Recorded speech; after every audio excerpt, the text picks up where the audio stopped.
Hi everyone, and welcome to the Drama Hospital recap for November 10th. As always, don't forget to subscribe so you don't miss any of our videos or recaps, and also be a beauty and hit that bell down below so you get notified when we upload a new recap. I know last Friday I had high hopes for this past week getting everything up on time the day of, but the best laid plans of mice and men often go awry, and that's exactly what happened. But I tend to do better on the work weeks, and I am starting to get in gear because I am going to make 2018 a super productive year for me, and I'm starting to get into that productive mindset, getting these videos up on time. So we're aiming for this week to be like really good, alright, especially since I have this indoor setup now. So let's see how I do with that. That'll be the true test. Alright, but let's get right to it. At Pizzulo's, Carly is toasting that Michael broke up with Nell, and Sunny's like, okay, I'm happy too, but like, come on now, this is a little savage. And then Jordan comes in. Jordan wants to know why Sunny bailed out Klein. And he says, look, Klein left about an hour ago. He's all good. He just wanted to have a conversation with him. Nothing bad. Carly and Sunny want to know the results of the DNA test that was done, and Jordan will give them advance notice. Carly is confident that their Jason is the real Jason, and Jake Doe needs to know the truth. And Jordan tells them also that Dante's off the case. He's too close to all this, and she's going after Klein and the gunman. Sunny says that Klein and the gunman are just paid. There's someone paying them, Darth Vader, a higher boss. And Sunny knows that the call from Darth Vader came from Port Charles. Jordan wants this phone that Sunny had examined and that the boss called on. And Carly says that the chain of evidence is already broken, so you wouldn't be able to tie it to Klein anyway, and rattles off a bunch of other legal stuff. And Sunny looks at her and is like, why do I pay Diane? Like, you could do Diane's job at this point. So that was a moment like I really liked. Sunny will look for the phone, though. He will do his best to find the phone for Jordan.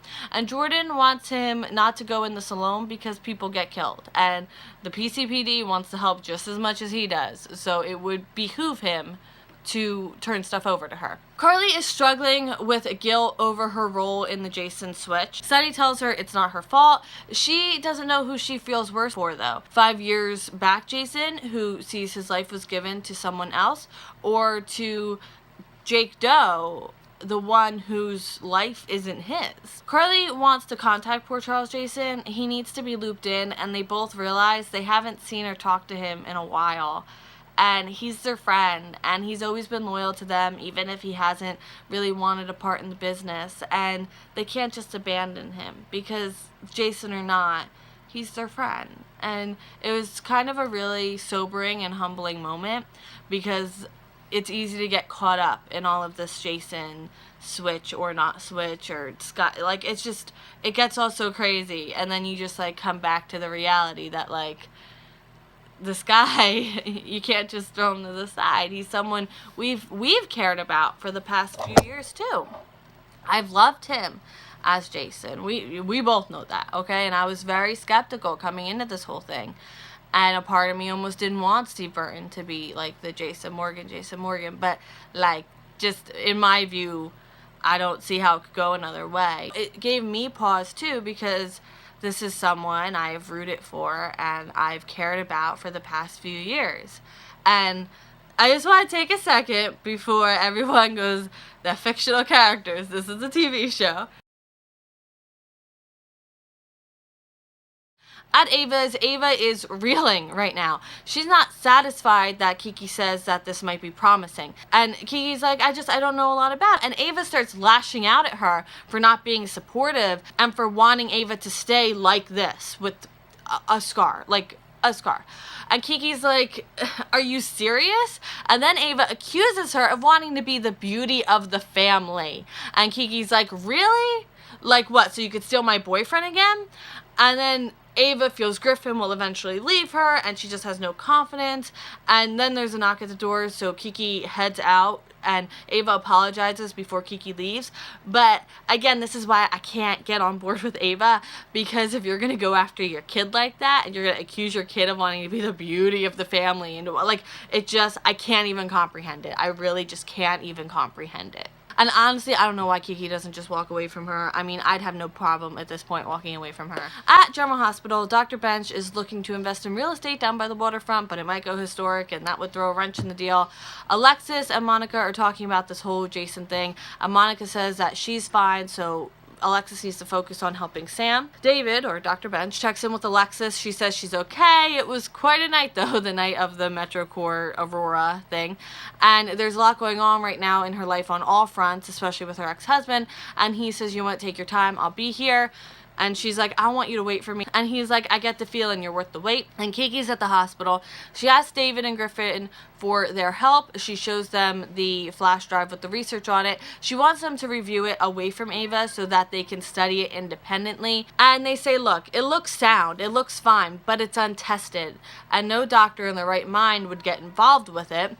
As good as the results look now, there could be side effects down the road, like we just don't know. So basically, no.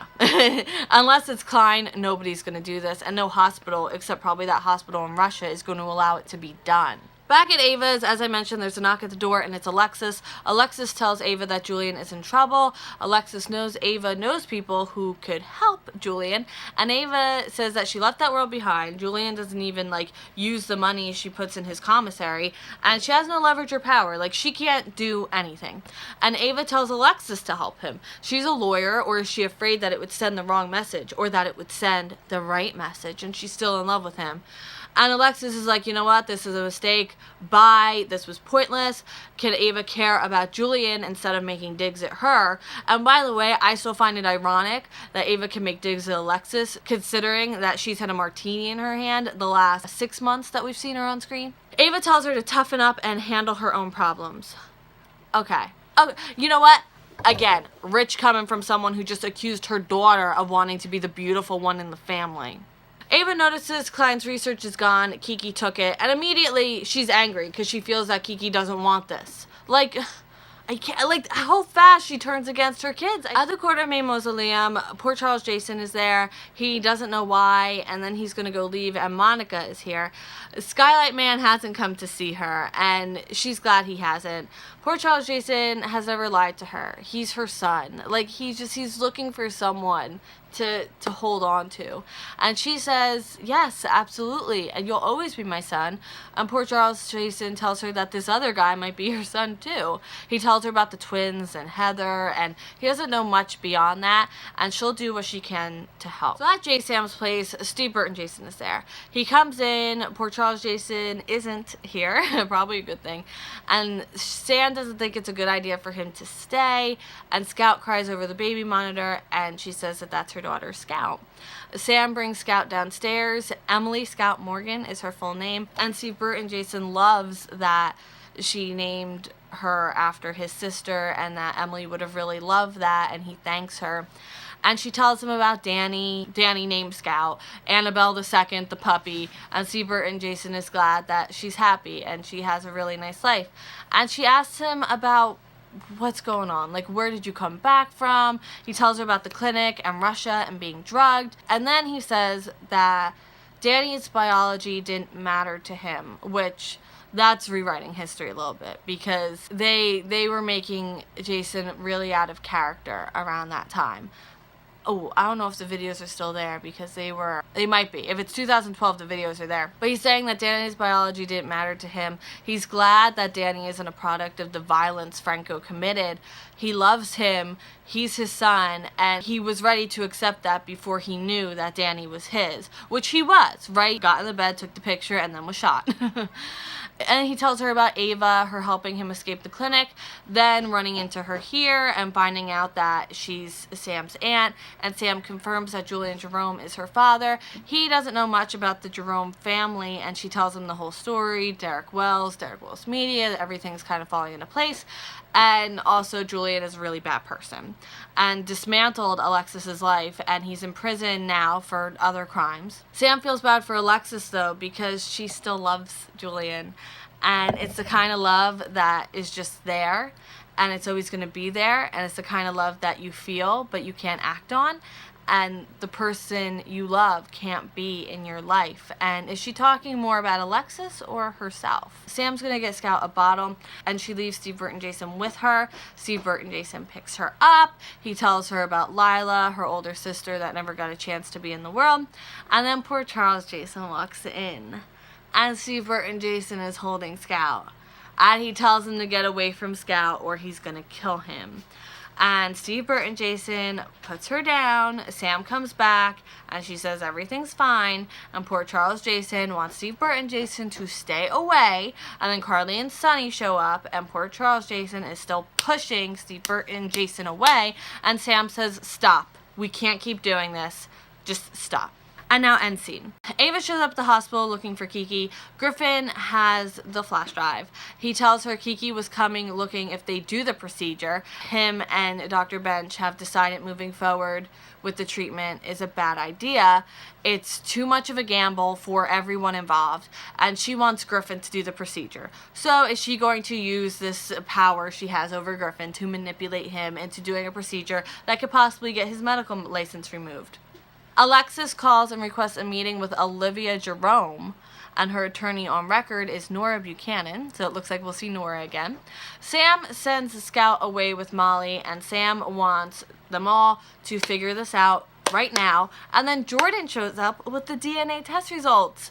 Oh my goodness, hang on. Monica thinks about both of the Jasons, her best memories of them, and Monica wishes that Alan could be here for this. Jordan says they ran 2 tests, and poor Charles Jason is not happy that DNA tests were run without his consent, but apparently they didn't need it. They double checked the tests independently, like there's no way anything could be tampered with, and the tests show that both men are DNA matches to Jason Morgan. Whew. Well, this ride is just getting started. Thank you so much for watching this week's General Hospital. Stay tuned right now. I am going to insert the little tangent I went off on, and if you don't want to stay for it, that's fine. I will see you tomorrow for more General Hospital, and I hope you have a great day. Alright, bye. I've dealt with this with the Abby video, and I've talked about the Abby video, which has since been privated but viewed by over 2,000 people, where I had a breakdown and cried over Abby. Okay, so I could swear there were comments on that Abby video, and now they're saying there isn't. I remember, maybe just because people deleted their accounts and stuff, but this was back in 2011, and someone commented kind of a more meaner comment saying basically it's a TV show and I need to get over it, and there's no reason for the crying that I was doing. And I commented back that yes, I'm well aware this is a TV show, but these television shows give us outlets for those feelings that we would never want to experience in real life, like the death of someone we care about, the death of someone close, but we get to feel those feelings for a fictional character and have this outlet for those feelings. So that's why I like to apply real world feelings to the show to some extent, you know. So, you know, this Billy Miller, this Jason, this actor we have cared about, we've rooted for the past 2 years. You know, some people weren't keen on recasting Jason, and that's fair. I can totally see that. I mean, he was a iconic character, which is why we're in the situation we're in now, where as much as you want Billy Miller, you like this iconic character.